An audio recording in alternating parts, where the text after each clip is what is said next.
그다음 뭐 다른 대안은 없는가 뭐 이런 것들이 있는데 시간이 좀 많이 지체가 돼서 조금 넘어가도록 하겠습니다. 그래서 이제 저렇게 이제 사실 생각을 어떻게 보면 좀 뭐 균형되게 이렇게 이제 고친다는 건데요. 바꿔본다는 건데 요즘은 거기서 조금 더 나간 이제 그런 이론들을 많이 얘기하거든요. 뭐냐 하면 이 생각이 선글라스라고 한번 생각해 보자 이거죠. 네. 여러분들 그 여름에 선글라스 이렇게 끼고 해변가에서 막 놀다가 점심 먹으러 가자 이래가지고 아니면 뭐 쇼핑 가자 이래가지고 상점에 들어갔는데 이 상점 왜 이렇게 어둡지? 라고 생각한 적 있죠. 네. 내가 선글라스를 끼고 있었는지 모르고 상점이 어둡다 이렇게 생각하는 거예요. 그럼 상점이 어둡다고 믿었으니까 그럼 나는 어떻게 하죠? 점원한테 이 상점 왜 이렇게 어둡습니까? 불을 켜세요. 스위치가 어디 있습니까? 이렇게 물어야 되잖아요. 근데 정답은 내가 선글라스 쓰고 있다는 걸 알고 선글라스를 내리는 게 정답이에요. 사실은. 네. 그래서 이런 그 생각, 생각도 내가 쓰는 거다 이거예요. 그래서 내가 이런 선글라스를 끼고 그 생각을 통해 갖고 세상을 이렇게 보는 거거든요. 그래서 이거를 이제 내려놓는 거, 생각을 살펴보는 거, 이런 것들을 요즘은 많이 강조를 하고 있습니다. 그래서 이제 이런 상태예요. 네. 생각은 생각일 뿐임을 자각하고 생각의 색안경을 벗고 세상을 이제 올바로 본다. 이렇게 이제 조금은 더 이제 진화된 거죠. 생각 막 이렇게 고친다, 뭐 이런 논리적으로 본다가 아니라 그냥 생각은 뭐 그 정도구나, 뭐 이 정도에서 막 생각에 집착하지 않는 거예요. 생각에 이렇게 막 매몰되지 않는 거 이런 것들을 얘기하고 있습니다. 아마도 이 책에 어떻게 보면 저자가 정말로 많은 경험이 있다고 제가 느낀 부분은 바로 이 부분인데요. 이 사례를 많이 보지 않으면 이런 거를 사실은 적을 수 없다고 생각을 했고, 이 다른 사람들과 어떻게 이 대화를 해내고 여러 가지 상황에서 어떻게 대화를 할지 여기에 대해서 굉장히 자세히 이제 써놓으셨는데요. 제가 일부분만 좀 말씀을 드릴게요. 여기서 제일 강조하는 거는 내가 평소에는 너무 뭐 친절하고 남 얘기도 잘 들어주는 사람이고 이런데 지금은 적어도 자기 주장적인 의사소통을 해야 된다라고 이제 강조를 하고 있고요. 이런 얘기를 하더라고요. 당신의 유산에 대한 다른 사람들의 반응까지 책임질 필요가 없다. 네. 내가 유산했다. 저 사람 얼마나 실망할까. 또 뭐 나를 막 위로할 건데, 나를 걱정할 건데, 내가 그럼 말을 해야 되나 말아야 되나. 이제 이럴 필요가 없다는 거죠. 네. 나는 내 감정에 충실해야 되고, 지금은 남의 감정까지 이렇게 살피다가 보면 아까 말한 대로 내 문제가 해결이 안 되는 거예요. 그래서 뭐 표준적인 이야기, 이제 대화 방식은 이렇다라고 제시를 하고 있는데요. 나도 이 일이 가족으로서 우리 모두에게 얼마나 힘든 일인지 알고 있어요. 뭐 예를 들어 친척이나 뭐 이런 사람들과 이런 유산에 대해서 이야기를 할 때 이렇게 이제 주장을 하는 거죠. 그래서 하지만 지금 나에게 가장 도움이 되는 것은 일어난 모든 일을 소화할 수 있도록 며칠간 시간을 갖는 거예요. 내가 여러분과 함께할 준비가 되면 그때 알려드리겠습니다. 이렇게. 네. 그래서 이걸 이제 나눠서 보면 첫 번째는 주변 사람들이 나를 고통해 주고 있는 거에 대해서 공감해 주기. 네. 첫 번째가 그렇고, 두 번째는 그렇지만 지금 나는 뭐가 필요합니다 라고 자기 주장을, 자기 요구를 정확하게 하는 것. 그 다음 세 번째는 그 다음 단계의 대화는 내가 원할 때 합니다. 가 이제 그 다음 단계라는 거죠. 그래서 이런 식으로 하면 이제 좋겠다. 그래서 이제 사실 이게 이제 여러 가지 상황이 다 다른데요. 기본적으로는 이제 이런 구조로 이제 이야기를 하면 좋겠다. 이렇게 이야기를 하고 있습니다. 잘못된 말을 하는 사람들에게 사실 상처받을 때 되게 사실 많은데요. 여기 보면 뭐 얘들이 신의 뜻입니다. 입양하면 됩니다. 뭐 적어도 아이가 하나는 있잖아요. 다시 시도하고 노력하면 됩니다. 젊으시잖아요. 다시 임신할 거예요. 모든 일에는 이유가 있기 마련이죠. 어떤 사람들은 부모가 안 되기도 합니다. 아이가 더 커서 잃어버렸으면 상심이 클 텐데 그래도 지금 잃어본 게 낫지 않나요? 뭐 이런 거고. 네. 예전에 유산을 나도 경험해서 이 마음을 정확히 알겠다. 뭐 이런 것들인데 이게 잘못된 말이라는 거죠. 네. 그래서 이런 것들에 내가 소위 끌히는 거잖아요. 네. 이런 말들에 이제 감정이 끌히는 이유는 이 딴 사람들이 이런 말을 하면 우리가 이걸 어떻게 듣냐면 당신이 어떤 기분인지 난 다 알고 있어. 이렇게 얘기하는 것처럼 들리는 거예요. 아니면 이런 상황에서 어떻게 하는 게 최선인지 자기가 마치 다 알고 있는 것처럼 이렇게 답을 탁 제시하는 거죠. 네. 알면 마음을 진정시키고 상황을 제대로 파악하도록 뭔가 중요한 말을 해주고 있다라는 이런 그 믿음 때문에 내가 감정이 상한다는 거죠. 네. 그래서 이거를 이제 내가 이렇게 믿고 있지는 않을까 이런 생각을 좀 하면 그래도 덜 이제 화가 날 것 같고요. 그다음 또 여기서 이제 제시하고 있는 거는 그냥 굉장히 반사적으로 그냥 답을 준비해 놓고 이야기하래요.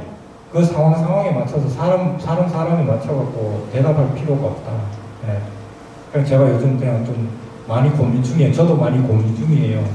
하고 딴 얘기를 돌리든지 뭐 이렇게 하지. 그 사람 반응에 맞춰가지고 내가 답하려고 하면 너무 괴롭다라고 이야기를 하고 있습니다. 배우자와 단절된 경우 어떻게 해야 된다. 요거는 제가 그 질문에도 좀 나오는 부분이 있어가지고요. 그렇게 좀 설명을 드릴 거고요. 아까 이제 말씀드렸듯이 애도 방식 때문에 사실 옥신각신하는 경우가 되게 많거든요. 그래서 이제 그 부분은 서로가 좀 존중을 해줘야 된다. 네, 라고 이야기해야 될 것 같고, 또 여기 보면 문제 방향성을 관계에 초점 맞추자. 이게 뭐 말은 좀 어려운데요. 우리가 자꾸 이제 그 대화를 하는데 이게 관계를 더 깨나? 또는 우리가 관계를 좋게 하나? 이거에 좀 초점 맞추자. 이런 거예요. 네. 애를 어떻게 낳았고 애를 갖는 게 얼마나 힘든지 뭐 니는 이해하나? 우리가 어떻게 해야 되는 이게 이제 뭐 유산 뭐 이쪽으로 자꾸 가다 보면 관계를 놓치는 거예요. 네. 그래서 관계를 항상 염두에 두고 이야기를 하잖아요. 저한테 이제 그 뭐 학부모들 뭐 부모님들도 많이 오시는데 보면 그래도 공부 시켜야 되잖아요. 또는 우울증 환자한테 그래도 움직여야 되니까 이래 해라 저렇게 해라 막 이렇게 지시를 안 할 수는 없잖아요. 막 이렇게 얘기를 하거든요. 근데 그때 제가 이제 항상 하는 말이 그거거든요. 관계가 안 깨질 정도로만 요구를 해야 된다. 관계 깨지면 아무것도 안 된다. 아무 좋은 말도 들어가지 않는다. 이렇게 얘기를 하거든요. 그래서 그런 거를 좀 생각하시면 하면서 대화를 하시면 좋을 것 같습니다. 그 다음에 현재 삶에 집중하기 때요. 이런 그 마음챙김 이런 것들은 요즘 많이 들어보셨을 거라고 생각하고 전 이거 이제 제 나름대로의 어떤 그 정의는 우리 어떤 생각하면 생각하고 반응하고 이렇게 굉장히 반사적으로 우리가 하거든요. 그래서 그 사이에 생각과 반응 사이에 공간을 만드는 시간을 가지는 게 일부러. 그래서 자기를 돌아보는 그런 시간이라고 생각을 하고 이런 마음 챙김도 해볼 수 있고요. 그 다음 이제 수용인데 이거는 제가 시간 좀 드려도 제가 좀 잘 설명을 하고 싶어요. 왜냐하면 이게 굉장히 중요하기 때문에. 여러분들 지금 유산을 겪고 있으신 분도 있을 거라고 생각이 하는데 내가 잘 견디고 있다고 생각할 수 있어요. 할 수 있는데 이게 억지로인지 기꺼이인지를 좀 보셔야 해요. 억지로 참고 있는지 기꺼이 참고 있는지. 이게 이제 그 코로나 여러분들 얼마 되지도 않았지만 이 코로나 때 이렇게 그 코에 이게 들어갈 거야 이렇게 애기한테 이걸 이제 미리 가르쳐 주는 거예요. 선생님. 이만큼 들어갈 거야 뭐 이런 건데 제가 이걸 이제 언제 경험했냐면 애랑 이제 이비인후과에 갔는데 제 애가 한 3살, 4살 이쯤 돼요. 그러니까 당연히 이제 이비인후과 가면 코를 이제 뽑잖아요. 그래 이제 그 쇠파이프 같은 게 이렇게 코에 딱 들어온다 이거예요. 근데 3살, 4살짜리가 아, 내 코에 있는 콧물을 뺄 거야. 빼고 나면 내가 굉장히 시원해지니까 난 참아야 돼. 이렇게 생각할 수 있겠어요? 절대 못 참, 그렇게 생각할 수는 아직은 생각할 나이가 아니잖아요. 자기 그냥 몸에 갑자기 뭔가 이렇게 전혀 모르는 이방인이 막대기를 막 쑤셔 넣는다고 생각할 거예요. 그럼 당연히 어떻게 하겠어요? 이렇게 고기를 젓잖아요. 그럼 이제 아버지가 제가 뒤에 있다가 애를 더 어떻게 해요? 안 움직이게? 더 막 이렇게 누르는 거예요. 예. 그럼 애는 더, 거기에 또 이제 막 놀라잖아요. 그럼 또 막 막 고기를 저을 거고, 그러다가 막 옆에서는 막 간호사가 참아야지 하고 막 난리 납니다. 그죠? 그럼 이제 아는 막 이제 막 완전히 이제 그냥 공포에 이제 질리는 거죠. 그래서 그게 억지로 하는 거예요. 억지로. 근데 나이가 좀 들면 아까 얘기한 것처럼 이게 좀 들어와도 내가 조금 고통을 받아도 얻는 게 있다. 그리고 지금 현재 충분히 내가 이 고통은 감내해야 돼. 라고 작정을 하고 가만히 앉아 있는다 이거죠. 그럼 어때요? 누가 뭐 이렇게 소리치는 사람도 없고 뒤에서 누르고 몸을 껴안는 사람도 없고 해요.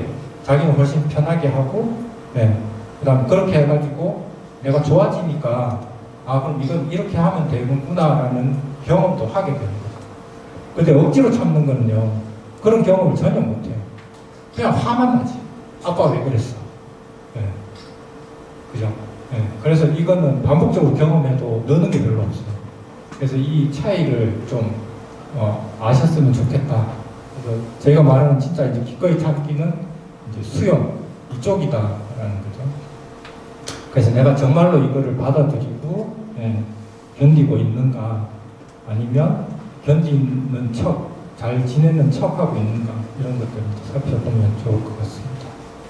그리고 그래서 이제 그 수용하는 거는 저희가 뭐 이쁜 꽃, 명화 이런 것들은 굉장히 자세히 이렇게 보잖아요. 애지중지해요. 근데 고통을 자세히 보냐 이거예요. 고통을. 외면하고 싶어 하지 고통을 자세히 들여다보지 잘 않는다는 거예요. 그 고통 속에 의미가 분명히 있을 텐데 그걸 이제 우리가 자꾸 이제 회피하게 되면 문제가 생기는 거죠. 그래서 이런 비유를 합니다. 이제 이런 게 이제 수용이라는 건데, 고통을 이거에 다 이제 공통점은 이런 고통을 정말 우리가 좋은 거를 보듯이 바라보자. 힘은 들지만 잘 살펴보자. 소중히 다루자. 이런 이제 내용들이에요. 제가 제일 좋아하는 건 이겁니다. 집으로 돌아가려고 무기를 내려놓은 병사처럼 고통과의 싸움을 내려놓는 거예요. 누가 싸움을 붙여와도 난 절대로 싸우지 않을 거야. 이런 이제 결심을 하는 거죠. 용기와 가까워요. 사실 수용은. 이제 다 되어가는데요. 새로운 정상, 그리고 이제 내가 나를 사랑하는 방식 찾기 이건데, 저희가 이제 이 책을 사실 이제 제가 아까 처음에도 말씀드렸듯이 저도 이제 너무 몰라서 이걸 공부해야 되겠다고 생각해서 이 책을 우연히 정말 뒤져가지고 지금 읽기 시작했고, 그러다가 이제 이게 너무 좋아서 출판까지 가게 된 건데요. 여기에 이제 이런 글이 있습니다. 마지막에 이제 썼으니까 저보다도 이 저자가 했는 얘기가 훨씬 여러분들한테 도움이 될 것 같아서 이제 좀 긴 글인데도 좀 갖고 왔는데요. 유산의 상실과 외상의 공통되고도 당연한 반응은 왜 착한 사람에게 나쁜 일이 생겼나, 이런 거죠. 아이를 떠나보낸 일을 이해하기는 정말 어려운 일이고, 그리고 그 누구도 그래서 당신은 이제 앞으로 좋아질 거야, 이런 얘기를 해서는 안 된다. 그리고 어디를 봐도 이건 비극인데 근데 이걸 왜 의미가 있다 라고 자꾸 생각을 해야 되나, 이제 이런 건데요. 그러나 우리가 이제 이런 고통을 통해서 인생에서 경험해온 다른 모든 것들에 감사를 표현하고 자기의 장점을 인정하고 또 다른 사람을 용서하고 자신의 손을 떠난 부정적인 일에는 고민하지 않는 것, 이런 것들을 우리는 고통 속에서 이제 배우게 된다. 그래서 그 속에서 이제 새로운 의미를 이제 찾을 수 있을 것이고, 그게 어떻게 보면 유산이나 이 외상을 경험한 우리 모두의 과제고 어떤 우리 그냥 인생의 과제일 거라고 생각해요. 유산 뭐 이외에 또 수없이 많은 사실 이제 뭐 우리를 겁나게 하는 일들이 예, 많이 있을 거라고 저는 생각하고요. 그래서 이 품위 있게 이 여정을 수용하기로 기꺼이 내가 선택할 수 있다는 얘기고, 이를 통해서 내가 더 강하고 공감적인 사람이 되었으면 한다. 이게 이제 이 저자의 마지막 그림입니다.